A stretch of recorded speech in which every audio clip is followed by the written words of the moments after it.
Hello guys, आज हम मोसबार nuclear spectroscopy में रेजोनेंस फ्लोरेसेंस की बात करेंगे। रेजोनेंस फ्लोरेसेंस वैसे होता क्या है कि जो हमारी मोसबार न्यूक्लियाई है जो एक्साइटेड स्टेट में होती है वो अब्जॉर्ब करती है हमारी गामा रे को, और during the transition to the ground state वो क्या कर देती है, इमिशन करती है गामा रे को, और उसको कोई जो सेकेंड न्यूक्लियाई होती है वो क्या कर लेती है, अब्जॉर्ब कर लेती है। इसी फेनोमेना को हम क्या कहते हैं, रेजोनेंस फ्लोरेसेंस कहते हैं। तो आप देख लेते हैं in a Mossbar spectroscopy, resonance fluorescence refer to the phenomena where gamma ray emitted from an excited nucleus in a source is absorbed by an identical nucleus। कि जो इमिटेड हमारी जो गामा रे होगी उसको जो अब्जॉर्ब करेगा वो भी क्या होता है, आइडेंटिकल न्यूक्लियस होता है जिसने क्या की थी, इमिट आउट की थी, उसके इक्विवेलेंट होता है nucleus in an absorber due to its transition occur to an excited state and then re-emit a gamma ray of same energy। ये क्या करेगा, फिर वो भी उसको ऑब्जॉर्ब करने के बाद क्या कर देगा, एक्साइट हो जाएगा और फिर वापस रीमीट करके गामा रे जो कि सेम एनर्जी की होगी वापस ग्राउंड स्टेट पे आ जाएगा। In Mossbauer spectroscopy we will discuss two types of resonance fluorescence के। हम दो टाइप के रेजोनेंस फ्लोरेसेंस की बात करेंगे, एक एटॉमिक रेजोनेंस फ्लोरेसेंस, एक nuclear resonance fluorescence. First of all atomic resonance fluorescence की बात कर लेते हैं हम। When light beam from sodium flame is focused on A bulb containing vapour of sodium, कि जब हमारी एक लाइट बीम होगी सोडियम फ्लेम की, तो एक बल्ब पे हम क्या करते हैं, इंसिडेंट करवाते हैं जिसके अंदर सोडियम वेपर होते हैं।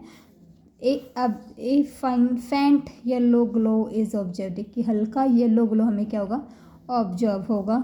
The sodium atoms in the bulb are absorbing energy from the incident of yellow light due to transition from lower to S1/2 energy level to upper to P3/2 और 1/2 energy level, की जो हमारा sodium vapours होंगे वो क्या करेंगे, उसे जो एनर्जी जो इंसिडेंट करवा रहे थे उस ये लाइट को ऑब्जॉर्व करके क्या हो जाएंगे, एक्साइट हो जाएंगे। हमारा लोअर स्टेट होता है सोडियम के केस में 2S1/2 और अपर लेवल होते हैं 2P3/2 और 2P1/2, तो वहाँ एक्साइट हो सकता है इनमें से।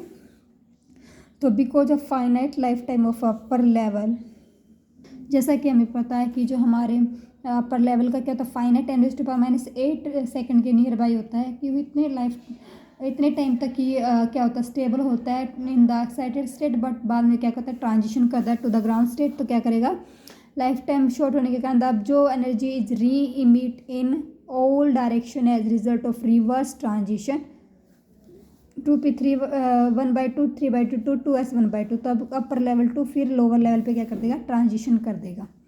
ए comparison of the light which are pass through the bulb with that coming directly from the source shows that the result of passage through sodium vapor is not simply weaken the sodium D lines but also reduce the intensity of their wings। कि अगर comparison किया जाए, जो light emit out हो रही थी और जो इंसिडेंट हो रही थी, तो इसमें क्या गया, वो इंटेंसिटी की डिफरेंट थी, दोनों की इंटेंसिटी क्या थी, डिफरेंट पाई गई। The atoms in the higher flame move rapidly and therefore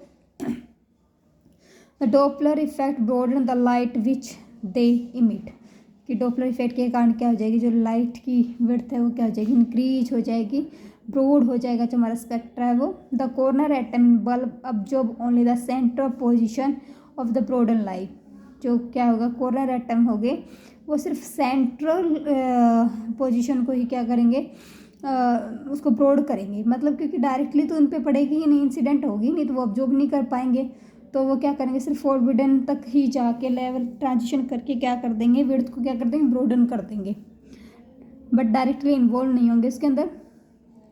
तो सेकंड है हमारी जो फ्लोरेंस ने जो रेजोनेंस देखी जाती है हमारे मोसबार के केस में, तो वो है हमारे पास न्यूक्लियर गामा रेजोनेंस फ्लोरेसेंस। इस केस में क्या होता है, न्यूक्लियस की बात करते हैं हम, न्यूक्लियस एक्साइटेड स्टेट में होता है हमारा। Consider a nucleus in its excited state whose energy E nucleus emit gamma ray as result of transition from excited state to the ground state. The energy emitted gamma photon is E gamma h nu. If this gamma photon is इसकी जो energy देखिए E gamma is equal to H nu if this gamma ray photon incident on same type of nucleus in its ground state then the photon में absorb resulting in transition from the ground state to excited state. इसमें क्या करेंगे हम, उसमें हमने क्या था incident करवाई थी, जो सोडियम फ्लेम की जो रेडिएशन है हमने बल्ब पे इंसिडेंट करवाई थी। बट इस केस में क्या करते हैं, हम न्यूक्लियस की बात करेंगे कि न्यूक्लियस हमारा क्या है एक्साइटेड स्टेट में है और जो हमारे क्या कहेंगे गामा रे उसको ऑब्जर्व करके वो क्या करेगा ट्रांजिशन कर देगा और जो ट्रांजिशन होने के बाद जो एनर्जी इमिट आउट होगी उसको कोई सेम नेचर के न्यूक्लियाई ऑब्जर्व करके क्या हो जाएगी एक्साइटेड हो जाएगी और एनर्जी क्या ली हमने E gamma is equal to H new.